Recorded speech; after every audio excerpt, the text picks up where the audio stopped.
Hello and welcome back to the King's Fund Big Population Health Conversation. My name's Harry Evans. I work in the Population Health Management team in NHS England and Improvement, and I'm chairing this session today called From Numbers to Action, where we're going to be getting into how data can really drive culture change and action in population health. I'm joined by a fantastic range of speakers today who I'll introduce in just a second. But firstly, I just wanted to signpost a couple of things. Firstly, please do tweet about this event. Use the hashtag KFOnline. I really enjoy personally going back through and looking at all the tweets afterwards and seeing how the discussion has developed. So please do that. And the second thing is if you've got any questions or anything comes up as part of this event, you can ask those questions both as part of the event in the chat room, but you can also go on to the exhibition room where we've put up some resources on integrated care systems and population health management that might be useful for you. So you can access those during the event now, but also after the event as well. Great. So I'm going to go on and introduce some of my speakers now. And I'll also ask them to talk a bit about the work that they're doing in population health management and talk about what population health management actually is, because it's a bit of a buzzword at the moment. It seems very popular and it's a very hot topic, but I think actually getting into the detail of what it means and how it can change care, it's really fundamental to this session and what we're trying to do here. So Jackie, if I could come to you first. So Jackie White is the Director of System Development for Primary Care and System Transformation at NHS England and Improvement. Jackie, maybe you could tell us a little bit about the work that NHS England and Improvement are doing in this space and just tell us, what is population health management? Yeah, great. Thanks, Harry. I'd actually like to take a step back and I guess go back to integrated care systems first. And as a bit of a reminder about the point of integrated care systems being about improving population health, and as a way of bringing strong partnership working to enable local organisations to be able to take collective action on the things that will matter to local people. And I think that's really important as, I guess, context from a national perspective as to what we are trying, therefore, to do to support that. And I think from a sort of definition, if you like, or a perspective as to what we're saying population health management is, and I recognise language and definition is important to people, but sometimes we can also get hung up on it. So as a minimum, we jointly with Public Health England agreed that we would refer to as a sort of shortened version, population health management is really the function or the route to drive or to help drive population health, because it's about how you use data to drive decision making, to drive delivery of different care that you can actually use to pinpoint what can impact on the things that matter to local people. So essentially, it's about local data being used by local people to create local solutions to the things that will make a difference. Great. Thank you very much, Jackie. And Becky Barwick, Head of System Integration at NHS Leeds, CCG. Of course, you've been doing some work in this area, haven't you, and working with us in the National PHM team. Maybe you could tell us a bit about the work you've been doing. Yes, thanks, Harry. Yes, we've been part of a 20-week development programme, which was wave one of NHS England and Improvement's PHM development programme. We're one of 4 sites nationally. We focused our work on people living with frailty, on that population segment, and we've been working with 4 local care partnerships in Leeds to test out some of the thinking of what we want to do with frailty and using data to drive those decisions. That's really great. That sounds good. And I'm sure we'll come back to a lot of those themes later and some of the work that you've been doing. Julie, so Julie George, Public Health Consultant at Surrey County Council, part-time academic. You focus a lot on the data side and what data can bring to this. And of course, that's only one part of population health management, but it's a fairly fundamental part. Can you tell us a bit about what role you think data plays in population health management? Yeah, sure. So for me, I think one of the roles is that, and I probably question the use of data. I tend to talk about intelligence rather than data, but for me, population health management is about taking an intelligence-informed approach to actually to improve the health and care of groups of people in the local area. And elements of this are not new. I mean, public health, we've been doing epidemiology, looking at healthcare needs.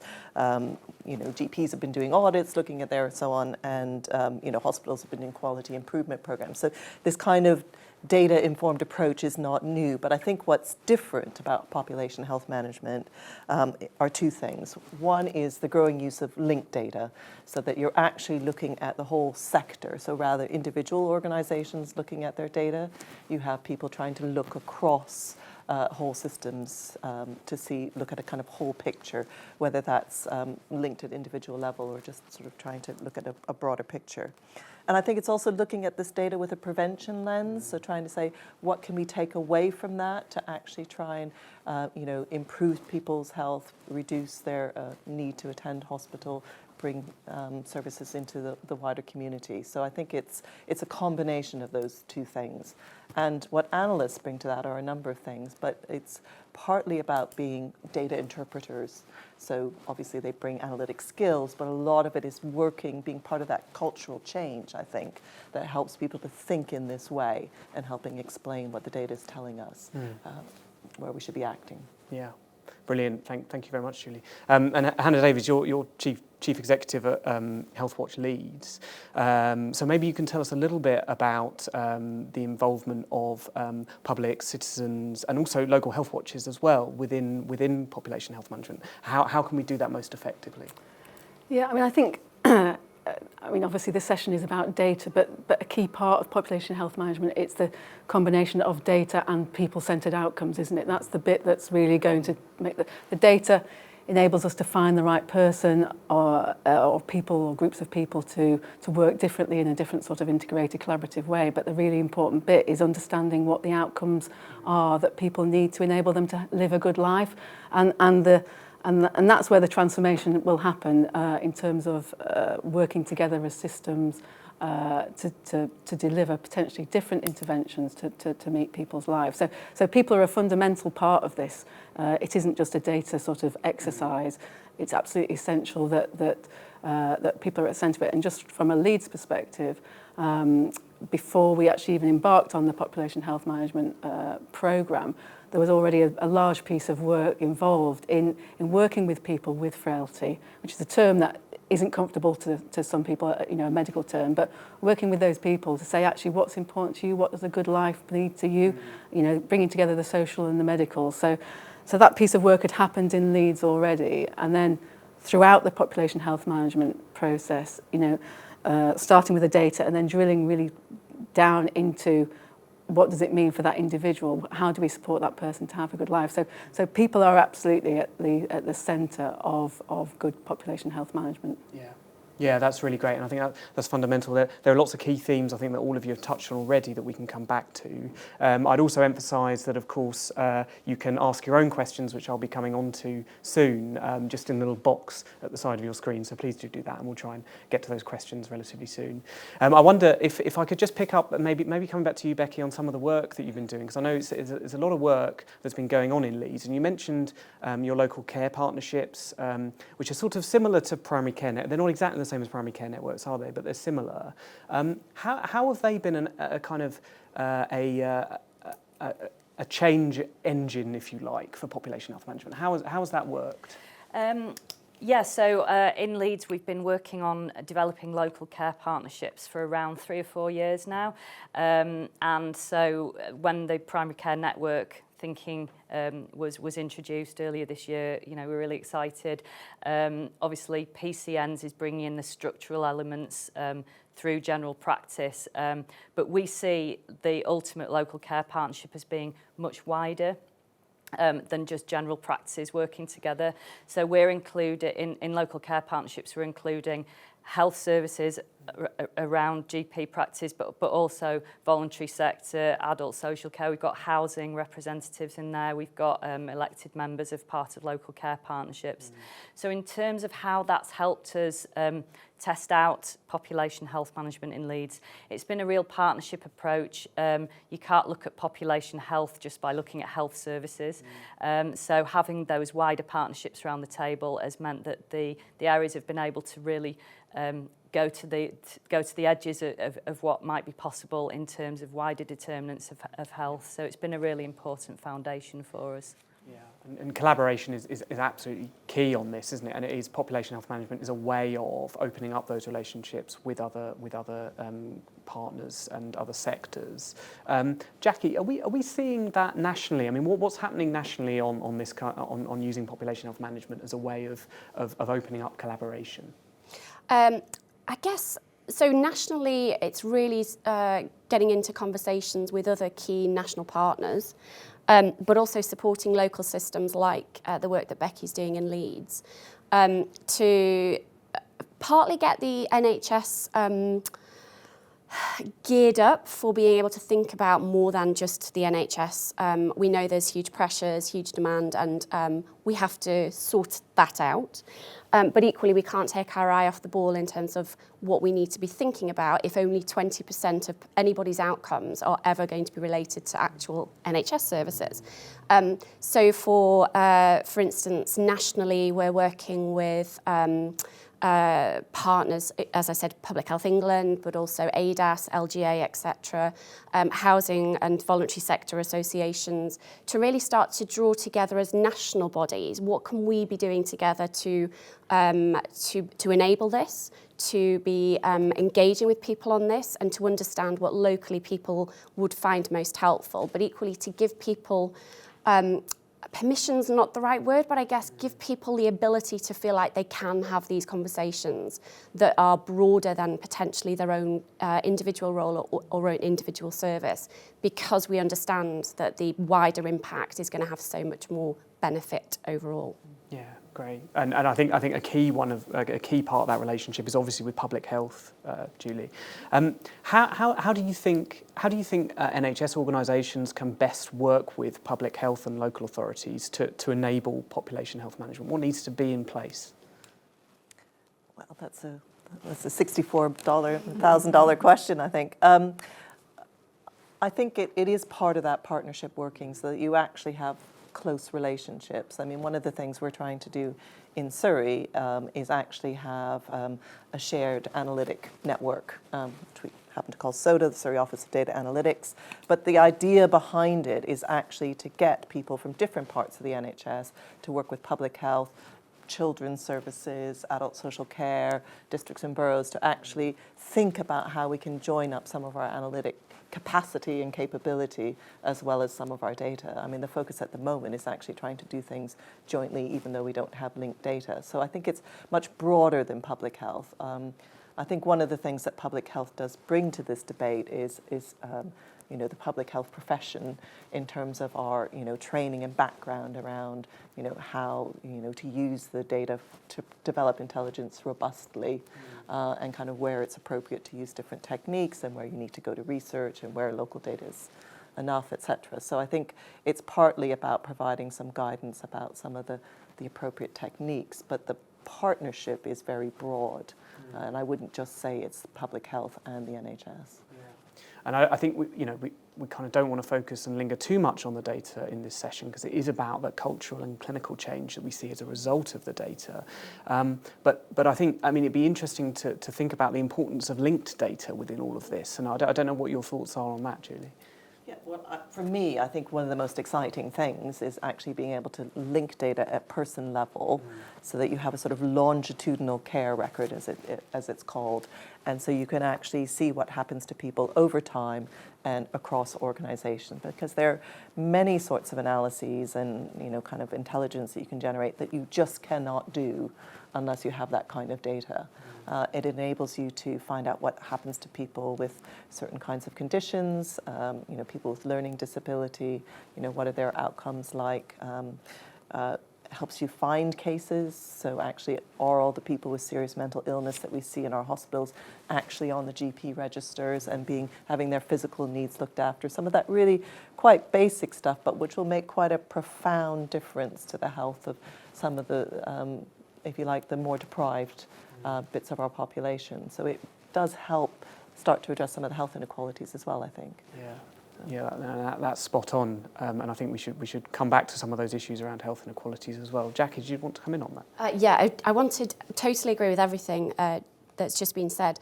I also would like to, emphasise that we don't have to wait for perfect with this. Some of this is coming, some of it we've got, but some of it is a few years off. And actually we've got a huge amount of data. We don't make a lot of use of it often.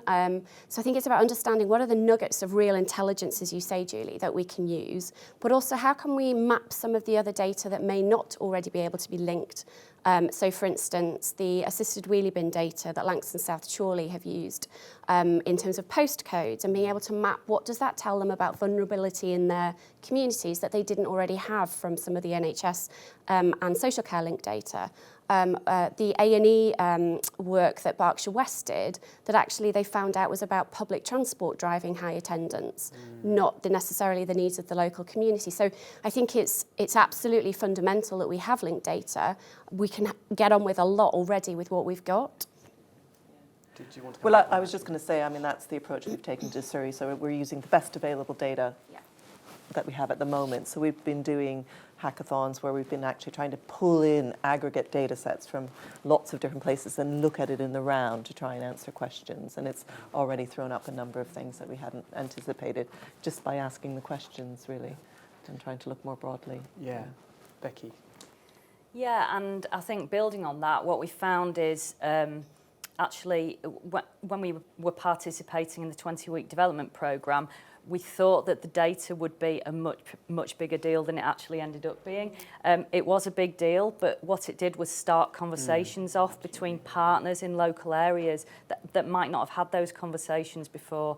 And the feedback that we had from local care partnerships was it gave them a reason to come together, something to work on, you know, and it also steered them away from where in the past you might have had somebody with quite a loud voice and a personal interest in something, you know, actually an evidence base for taking something forward to improve things for local people. But I mean, obviously all this talk about data, Hannah, and we immediately start thinking about the public and the public's views and how we can get them best involved in this. What are your thoughts on that? In terms of the use of data? Yeah. Yeah, I mean, we've, you know, I think it's within Leeds we have something called the Leeds Care Record, which is being rolled out across Leeds and further out throughout West Yorkshire and Harrogate, and that is looking to combine, you know, so that if you go to the hospital or you go to the GP, that you know that people's records are there, and I think there's an anticipation from the public that actually that's how it works anyway, that people's data is linked up. Because people say to us, you know, people sort of expect you to get the same service from wherever you are. People don't know which organisation is which in a way. They just, you know, they anticipate that you do work together. So I think, so in a way, on the data thing, I think we're catching up with where people think that we are. That's really interesting, and I think important to continue that conversation with them, but it is something that is being increasingly expected, especially as it's happening in all of their other parts of their life, and services are being improved by other sectors as well. Yeah. Okay, great. So I'm going to move on now to some of the audience questions, because they are coming through thick and fast, and lots of really interesting conversations to start having here. I think there's a really good, quite a challenging question to begin with, and Julie, I might come to you to start with on this one. So it's from Rob Barkley, who asks a really interesting question. If it's only what gets measured that gets fixed, what happens with the smaller and the high-need intersectional groups that could potentially fit within this, and especially when we're looking at local populations? Do we risk just looking at the groups that we've got data on and missing the groups that we don't have data on? Yeah. Well, I think that's a really important question, and I think it's actually a debate that's happening at national level about, are you going to you know, increase health inequalities by only looking at what's recorded, and therefore might be, when you're doing your risk prediction, you may be missing out key groups of people. So perhaps the homeless, it may not be recorded that someone's homeless, and then you don't actually realise that they're the ones with the greatest need. So I think it's a really important question, and one that I know a number of academics are trying to work on, to try and think through how can you guard against this or identify it and so on. I think for me, that's one of the strengths of bringing in primary care data and using it in a proper way, because you know, 99% of the population is actually registered with the GP, and therefore there is some information there. So it's not about necessarily kind of performance measures. There's actually quite a lot of information about them. It's also possible to use things like the fact that something isn't recorded to look at risk. So if we don't know what someone's housing status is, that might itself be a risk factor for, or that we don't know if someone over 75 has a carer, that might be a risk factor for unplanned admissions. Because, so there are ways of addressing it, but I think it is a real issue that we need to be live to, absolutely. And that's why I actually like to talk about, if I may go on a little bit, about intelligence, because I think you can bring in intelligence. It doesn't need to just come from data. I think it can come from citizen voice, from hearing the stories, actually hearing the experience of clinicians and other people, and finding a way to feed that in as well, because those live stories about kind of what went well or what didn't can actually also inform our approach. And that's an important way to kind of guard against being too data-driven, if you like. And I've got a few questions coming through, which I'll sort of summarise, I think. But they're around the kinds of data that we could be using. I think we've already talked about houses of multiple occupancy in Lancashire. I think it's a really interesting example. But people are asking, not just about NHS and local authority data, or maybe specifically social care, which is often the local authority data that we think about the most. What other kinds of data should we be pulling in to really improve the population's health? Maybe Becky, if I come to you first on that one, what's the kind of interesting data sources, do you think? I think it's almost limitless. We talk a lot about housing. We talk a lot about the voluntary sector information that is more of a challenge to link into the data set. There was the example of the bin collection. The fire service do a lot about identifying people who might be vulnerable now. It goes on, and really, as you were saying, the public quite often assume that these things are linked up. However, I agree with you, Jackie, in that we shouldn't be waiting for all that to be in a nice, neat parcel. We can use the data that we've got, we can start the conversation, and then we bring in our partnerships and relationships locally and find out what more we know about those people, which is why it's really important to have the broad partners around the table at a local level, because people might know different things. Intelligence, piece of intelligence. Hannah, did you want to come in? And then following that process, it's then engaging with the person, their family, their carers, to get that wider story as well. And that's the value of it, isn't it? Around using the data to then identify the person and then to work with the person, their carer, and their families. I think that's really interesting, and almost thinking about that as an additional source of intelligence that we can feed into the process, because they can often provide the best answers to where the gaps are in their care, and we can look for them in the data. But you can't go any better than going to. And it's not just gaps, is it? It's about a different approach, isn't it? It's actually saying, for us, we focused on people living with frailty. It's what does a good life look for you living in frailty in Leeds at the moment, and it might be social, having a social network, getting out, feeling independent. So it's not about just filling the gaps. It's actually taking a step back and being driven by what person outcomes. What matters to you? Yeah, exactly. I think just kind of following on to this, and obviously there are lots of interesting data sources out there. There are challenges, many kinds of challenges with actually linking that data together. But I think often what we see is information governance challenges. They can be cultural barriers, and we've got a question about how we overcome the barriers to the willingness to share data between different organisations. And maybe Julie, I can come to you on this one. This is from Sarah Phillips at South Gloucestershire Council, and she asks, how can we overcome the barriers to the willingness to share data? What role can advocacy play in helping to convince the public and data owners the benefit of sharing data across different organisations? So Julie, maybe I can come to you on the barriers between different organisations, and then Hannah, I might come to you about the public advocacy point.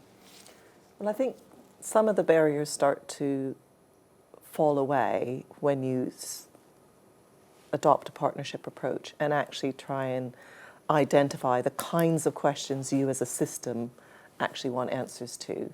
And then you realise that the only way in which you can answer these questions is actually to have a look at this organisation's data or that organisation's data. So I think it's really important to start with the questions first that will change how you do things, and then that starts to lead motivates people to participate in the data use, because I think if you just try and create a de novo, just from scratch, saying we need to link up all the data we can, then people naturally say, well, why? It's not high on my priority. Whereas actually, if the commissioners and the clinicians and other people saying we really want to understand how transition works between children and adults, and the only way in which we can do this is to link up the data, then you start to actually have that motivation, and people get behind needing to do it. And then that helps actually inform your information governance processes, because you have an appropriate purpose for why you're doing it. Yeah, it's fundamental. And yeah. Hannah, can I come to you about the public advocacy point? I think the same points actually relate to the public. I mean, with any of these things, the earlier we work with people and work with the public and have sensible conversations, and the way you frame the questions as well, then people understand it, isn't it? I think it's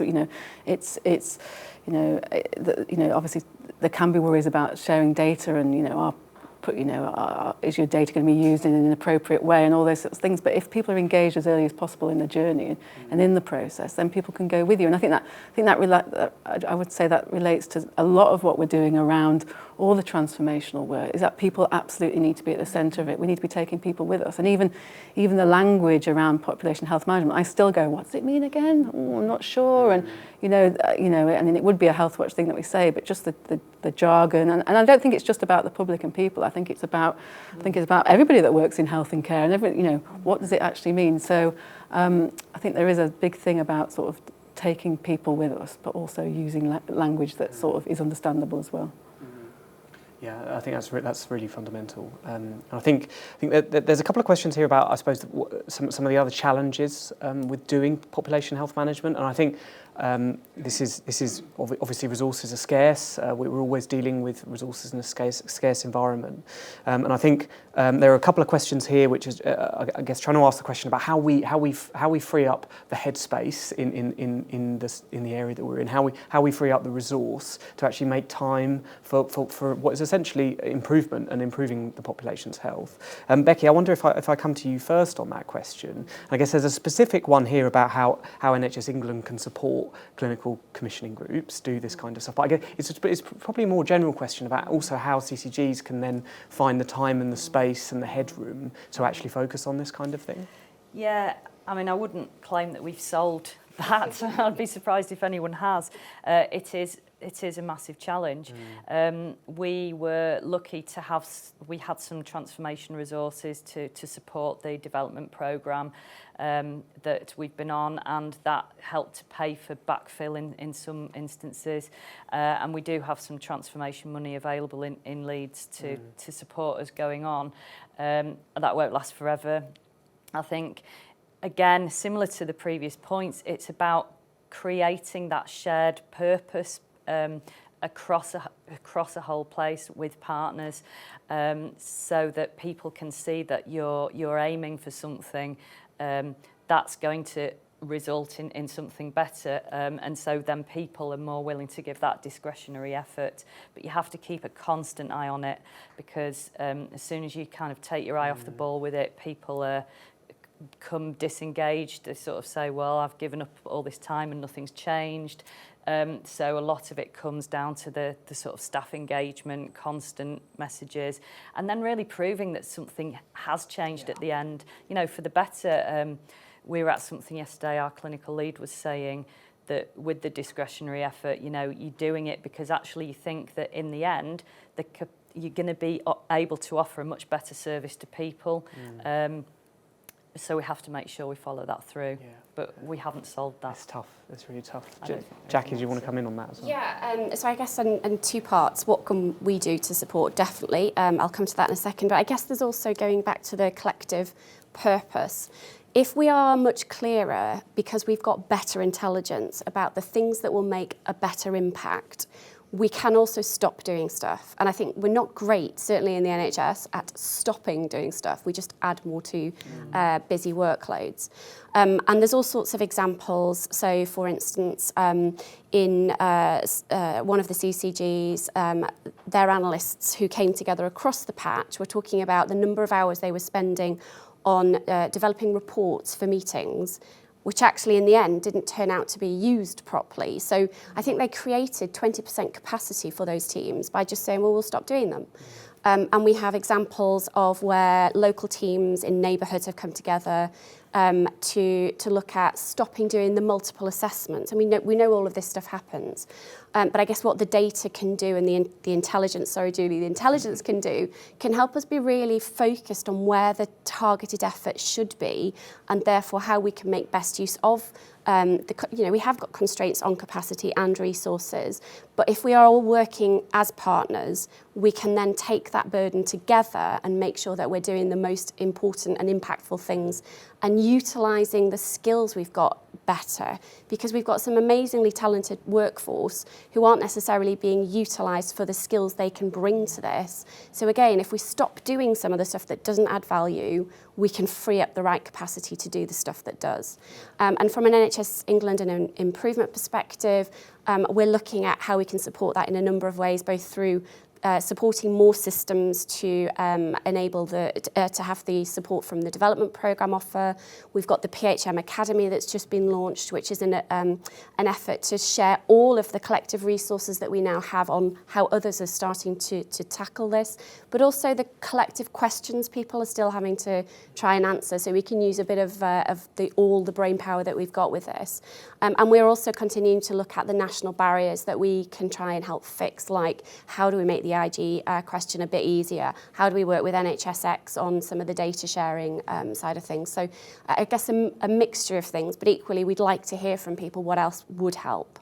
Yeah, lots of things going on, and a lot of those resources can be found in the exhibition space online. So just to plug that, you'll be able to access all of that through the portal that you're on at the moment.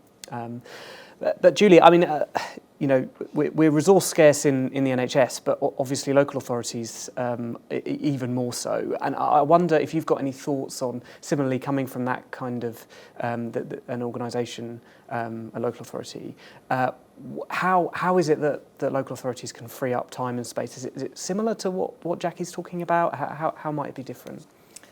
Well, one of the things that we've been looking at how we might do better is trying to automate some of our processes. So we get fantastic resource from Public Health England, who publish a number of different things that we like to kind of use locally.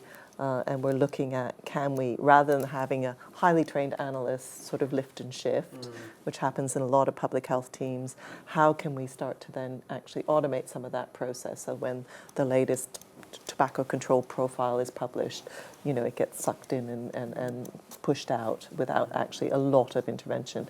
Now that does require a sort of change in the skills and working practices of our analysts, so it's quite a challenge for teams to kind of change the working ways, but certainly a colleague in Medway has implemented that, and his analysts say, I never want to go back to working in the old way. It's so fantastic to be able to, and that is a way of creating headspace actually, so that the more mundane tasks we use the power of computing and other things to do, and we can actually think about, well, what are the really tricky analytic questions where you need a person with technical skills and intelligence to actually answer them. So I think that's one approach that we're looking at doing.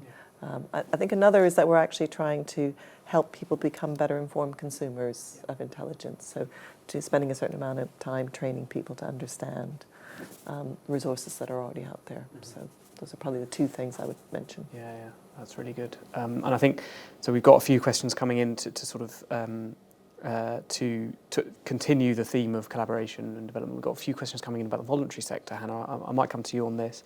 And I guess to summarise the questions, they're really asking about how population health management can better, or how the NHS, when they're doing population health management, how local authorities, when they're doing population health management, can engage the voluntary sector. And I guess what the sorts of insights are that we can be getting from the voluntary sector that can support population health. Yeah, I mean, I think there's a number of roles. I mean, within Leeds, we have a very strong third sector who are part of the citywide sort of strategic thinking anyway. And we're instrumental in helping us to develop the outcomes framework, the frailty outcomes framework. So, there's a role there in terms of that. In terms of the actual data from the third sector, I mean, like Becky said and others have said, the third sector has a multitude of data and intelligence to share. And Within Leeds, as I mentioned, within our Leeds care record, we're looking at rolling that out to the third sector. So the third sector will be part of that. It's already within the hospices, but potentially, hopefully wider than that. But I don't think that happens throughout England. So yeah, I think it is a challenge, but I think it is an absolute essential part of the picture to be telling. Yeah. From a data analysis perspective. So I think it's potentially a sort of priority. And then the other thing that the third sector is, that real sort of catalyst for thinking differently, bringing together that social model, that other way of thinking, that Becky mentioned with our local care partnerships. The third sector are absolute key drivers in looking differently about how do we deliver people-centred outcomes. So I think the third sector has a really key role within it, but I suppose it depends within the UK, within England, where you are and how much the third sector are being brought into that at the moment. Yeah. I mean, that's a really good point, isn't it, about how the third sector can support us breaking out of the medical model, which is, at the end of the day, where we're trying to go with population health management, and much more down that biopsychosocial or whatever you want to call it. But Jackie, on the question of the voluntary sector, is there work going on nationally to develop the kind of population health management and voluntary sector partnerships? There is, yeah. A variety of things. We have a team that is dedicated to this subject and how we can both support to the strength, I guess, of the voluntary sector and faith community. I can never remember what the acronym now is, but I know we've got an F in there for faith now, so apologies that I won't get this bit right. But how we can nationally support that sector to grow and to be a strong partner in their own right in the system working that we're wanting to support across the country. We've got specific initiatives that are being supported, particularly in the Population Health Management Programme, to provide some resource for local voluntary sector groups to be part of the programme actively, both to inform our learning as to what actually would help nationally, but also to support local teams in being able to really use those assets. And there's some great examples, again, at Blackpool Citizens Advice Bureau. I was talking to the leader there about the work they're doing and the intelligence that they have about the needs of local people that they're bringing to the discussion about also then what some of the solutions can be. So I think it's an absolutely fundamental part of how we need to support local teams to do it, but also how local teams can tap into that amazing resource. That's really helpful, and I think there are a few questions coming in at the moment, which I think that they're about the analytics skills, and I think Julie, I might come to you about that and what skills are needed. But Becky, there's a question here about I think to be honest, I think it's about where should this sit? What should it look? What should an analytics function look like to enable population health management? And I think actually this is going beyond the question, but I think actually what's quite interesting is how we get those. How do we get those analysts talking to clinicians? Because often I think that's where the magic comes, isn't it? So, what's going on in Leeds on that? So. The foundation of it is public health intelligence, and in Leeds we've joined that team up with the NHS CCG intelligence team. So it's the Leeds Health and Care Data Hub now. So that's been really powerful. We've had data sharing agreements in place with all our GP practices for about 10 years. So that's very well functioning.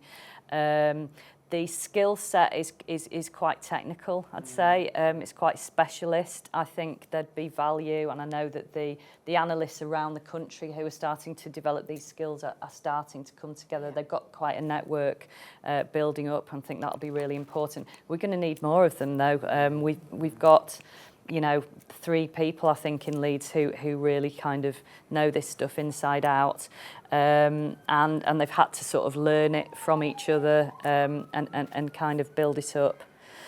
What was the second part of your question, Harry? Well, I think we'll probably come to Julie on that part of the question. Sure. So I think that there's a question almost that sits beneath that, which is less about where the analytics function sits. It's more about what the skill sets are that you kind of need. Because I think, obviously there are lots of skills across the system, lots of analytical skills that already are in the system, but population health management requires quite a specific arrangement of those skills. And what do you think those skills should be? Well, we did some work in Surrey with Public Health England, the national team, and NHS England to actually develop a skills mapping tool to actually look at, PHE have a very good framework around looking at sort of data and data management to insights. So there's the quite technical skills about managing databases, and then there's sort of analysing and interpreting, but also then communicating about it, and there's a whole gamut. And so we did some work developing a tool to actually try and measure across the system where did it look like some of those skills lie, and how can we then capitalise on those. So I think as a system we found that actually we have a lot of those skills already, but they're in different places. It's disseminated. I do think with some of the linked data coming out of primary care, it is a really messy data set. I mean, it's obviously is the clinical record, but using it to do health intelligence is particularly a new skill that we need to develop to use it robustly and not misinterpret what's actually there. Yeah, I think that's really interesting. I've got a question here which I think is related to that from Manzoor Ahmed at Royal Berkshire NHS Foundation Trust as patient leader. And he says that most primary care providers and NHS trusts don't have the capabilities for data mining and analysis and are using third parties to perform the analysis. I guess there's a question about how what are the skills that are required to become intelligent customers of that, and I think Julie, you were touching on that later. What do people need to know in order, if they are going to go out to procure some of these systems? What sorts of skills do they need to have in order to be able to do that? Well, I'm a big advocate for trying actually to grow your own resource rather than going out to commission people to come in. And I think the Health Foundation has been doing fantastic work actually supporting. They're calling it Advancing Applied Analytics. I mean, doing a lot of work trying to map what are the skills and actually investing in people's developing skills.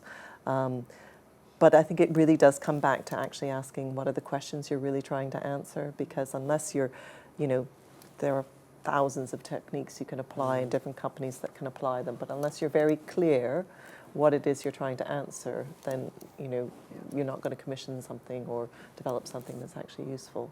Okay, that's really interesting. Yeah. And from a national perspective, to support people with this, we have our aligned team, the Health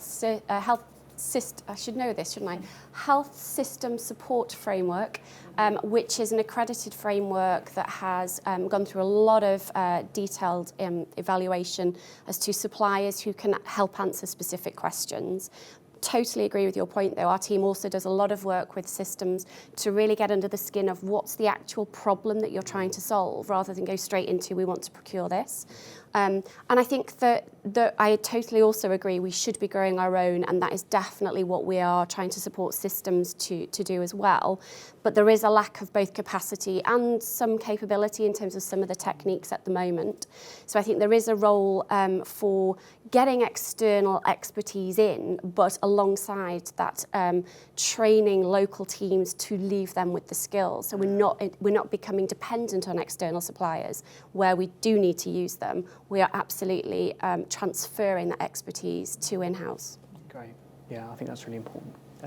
I want to step back slightly and move away from the data question, because I did promise that this would be about numbers to action, and it's really important to bear in mind that this has real clinical benefit. This can really impact patients and citizens. And I've got a question here about from Lisa Morgan at the ILO about impactability modelling. This risks getting very technical, so maybe Julie, if I could come to you first about what is impactability and why are people talking about it? Well, I think it's really exciting, but then I would say that, wouldn't I, because I'm that sort of person. But the idea behind, we've done a lot of, historically the NHS and academia have done a lot of work trying to predict risk and trying to identify people that are at risk of kind of emergency admissions or other kind of untoward events, and then try to intervene with those people to prevent those things. But not everybody can benefit from the intervention or the specific interventions. And so there's developing thinking about actually what we want to do is not just predict risk, but predict which people might actually are at risk but might benefit from the intervention we're proposing. So it's kind of making it a slightly more complicated model. And I think it does start to shift the focus away from people that might be at the highest risk, where you might not actually be able to stop them, say, being admitted, and looking a little bit lower down. So there's some interesting models coming out about how you might do that. It is complicated because you have to actually have quite longitudinal data to be able to see the kinds of people that have benefited from an intervention. But one of the actuarial societies is actually doing a big review of this and trying to understand impactability models and what's available and how they might be used. So I think I'm really looking forward to seeing what they're going to say about that. So really, really exciting stuff. Hannah, did you want to come in? I suppose I don't know a lot about impactability, I have to say, but I suppose my sort of challenge or thought would be actually, if you've already designed what the intervention is, you haven't engaged with the person about what's important to them and their outcomes, and maybe that's part of the process that I don't understand. But it feels that that's quite a sort of we've got a solution. We've got a medical intervention.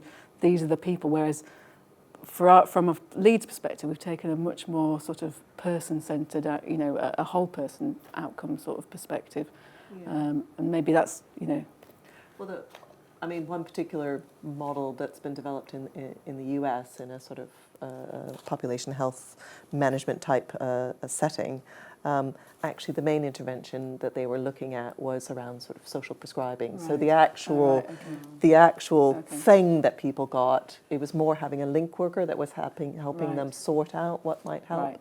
And so it was identifying people that were at risk that could benefit of having that kind of all-round review and intervention to kind of help them, lead the good life that they wanted to lead. So I agree, it depends on what the intervention is, but in that particular case, it was a much more kind of generalist that would be adapted to the individual. I think it's a really good point. It's a really powerful point as well, because I kind of what makes me think is that how powerful could impactability be if it was able to make sense of all of those things that you're talking about what matters most to people and how you can feed that in. So I think it is true that obviously the intervention itself could be empowering. It could be what matters most to people. But could we feed that in even earlier so it helps shape the impactability model before we get to the intervention? I think it would be a really exciting idea to explore further. Jackie, do you want to come in? I guess it's the both and for me, and it goes back to the people bit of this. So I think the impactability modelling is really exciting, and it does look at the interventions across the board that we have some data on. But again, what it does is help highlight the questions that we need to have solutions for, or the local cohorts of people that might have characteristics of need that we need to do something better with and work out with those people what that might be. So I think it's only ever going to be another tool to give us better intelligence, but it doesn't take away the need still to engage with local people on what the local solutions are for them, and as an individual, what matters most to them. So it's definitely still the both and. It's the data, it's the people, it's putting those two things together that gives us the impact. And I think we're kind of touching on something here which I think is really important, and there's a question here from Wazizada Khan from PHE, apologies if I pronounced that incorrectly, and they ask, what are the issues, challenges with translating data into action that panel members have come across, and how have they addressed this locally? So I might come to you, Becky, first on this one. What are the challenges with moving from data to action? So I think people were quite overwhelmed at first looking at the data. The volumes that we were looking at most of the 4 LCPs that we were working with. We're looking at the moderately frail cohort, and there was sort of 2,000 of those, and they were kind of thinking, how are we going to approach this with so many people? So that was one thing, and so the way that they were supported to turn that into action was by drilling down much further. So looking at people that were housebound, looking at sub-cohorting the cohort, if you like, and getting it down to a really manageable number where, 40 people. So, okay, well, maybe as a group we could start to look at 40 people. And it's a start. So I think one of your mottos is think big, start small, isn't it? So, and that really helped to make it manageable, because otherwise it can just be completely overwhelming and irrelevant. It helps to make it really tangible at a local level. Absolutely. Jackie, I don't know if you had any other thoughts on what some of those challenges have been and what's been coming out from a national perspective and locally as well. So some of the, from the other sites on the programme as well, some of the initial conversations were still a little bit about the suspicion about the data and what it's really telling us, and is that really the right data, and what's missing. And I guess going back to that, we don't need to wait for perfect, and we can keep drilling or getting more data and analysing it more and more. But actually, let's go with what can be good enough to tell us something we can work with. I think was a little bit of a culture shift for local teams to think like that. It was again almost that you don't have to have full-blown performance reports to know what to do if actually you use some local data, but you also have local conversations where a lot of the intel is about local people knowing local people. Yeah. That was a really interesting first stage, I think, that we recognised we needed to help people get through quite quickly. I think you're right about the overwhelmingness of the data. And again, I think what we've also recognised is quite quickly we need to help people think about specific questions to avoid spending too much time on that side of things.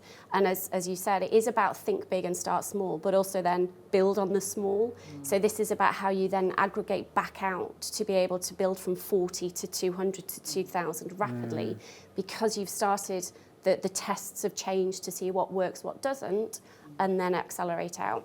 Yeah, that's really good. Hannah, do you want to come in on that? Yeah, just thinking about one of the sort of examples that we have in Leeds of a man that was in and out of hospital several times, and his carer, it was his niece, and didn't feel included in the care, and it was, and actually a completely different approach where they had the multidisciplinary teams within the care home involving the niece. And other interventions, but just rapidly improved that man's, what Frank was looking for.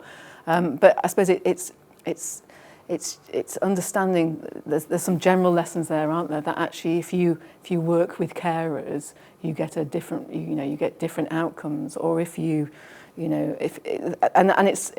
and as a city within Leeds, we're keen to learn those sorts of things all the time. So like you said, you sort of think big, start small, but you use those lessons across working and the way that sort of local care partnership works. Yeah, great. Julie?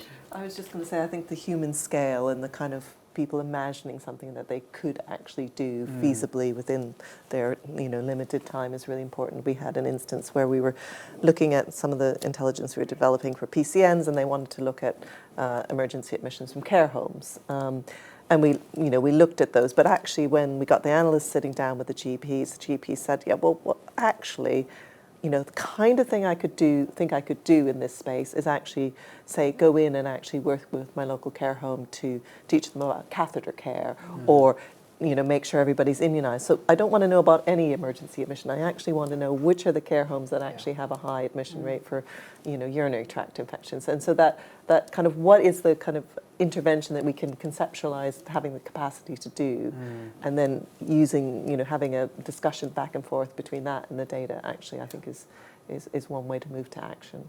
Great. We're coming to the end of the session, which I'm very upset about. It's been really good. But I would just want to give you all a chance to just, in a minute, and I have to be harsh on that because that's all the time we've got left, in a minute, just sum up what something interesting that you found from today, or something that you learned about population health management, or a thought that you had that you thought was particularly interesting that came out of this discussion. Jackie, I'm going to come to you first. Thank you, Harry. So the population health and how we use population health management to really improve the lives of people is always a fascinating topic, and every conversation draws out more insight. And I think there's been some great discussion today about bringing it back to people. And I think that is something that we repeatedly hear, but it's great that we've heard again today. And one of our teams coined the phrase 10% data, 90% people. I think that's absolutely right. But I think the other phrase that Sakthi, who is coming up this afternoon, so everyone will have an opportunity to hear from him, data without action is academic, but action without data can be dangerous, because what do we know? How do we know we're doing the right things? And then the last thing I just want to is a quote from one of the GPs on the programme, which I thought sums up what we're trying to do. We used to think the system was working against us. It now feels like we've ignited the fire. And I think that is what we're trying to do with population health management, but still be about how we improve local people's lives. Great, very powerful. Becky? I think more and more we're realising that population health management isn't a data thing that happens over here. It's actually completely central to achieving the goals that we want to achieve in our place, which is person-centred, coordinated care.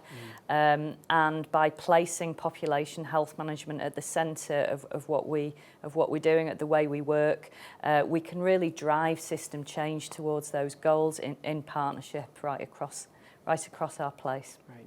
Thanks, Becky. Julie?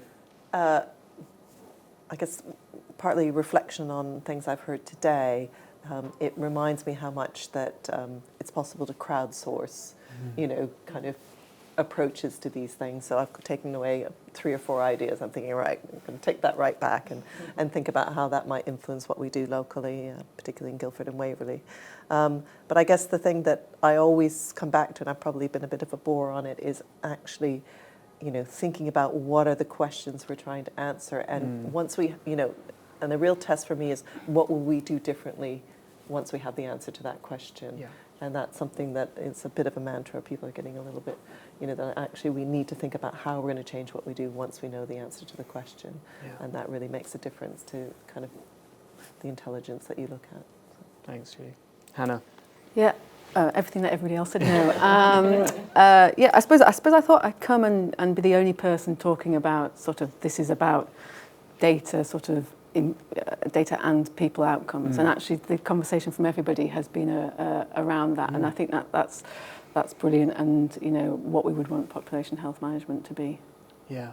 I think that's crucial, isn't it? And I think that's what we wanted to get out of this session as well, is to make this real and to make sure that it's clear that these are concrete things that systems and people and PCNs and the public and communities can take action over, not just about the data.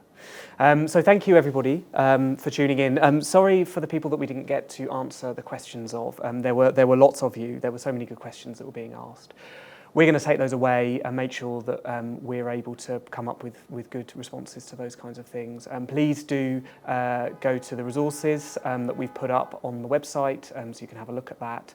And we're all very happy. I'm on Twitter. If you want to get in touch, please do get in touch. So thank you very much. You've got another networking session now after this, and you've got your final session later on, which, as Jackie said, also has another PHM development programme participants acting on. So please do tune into that as well. Thank you very much. I've been Harry Evans. Thanks.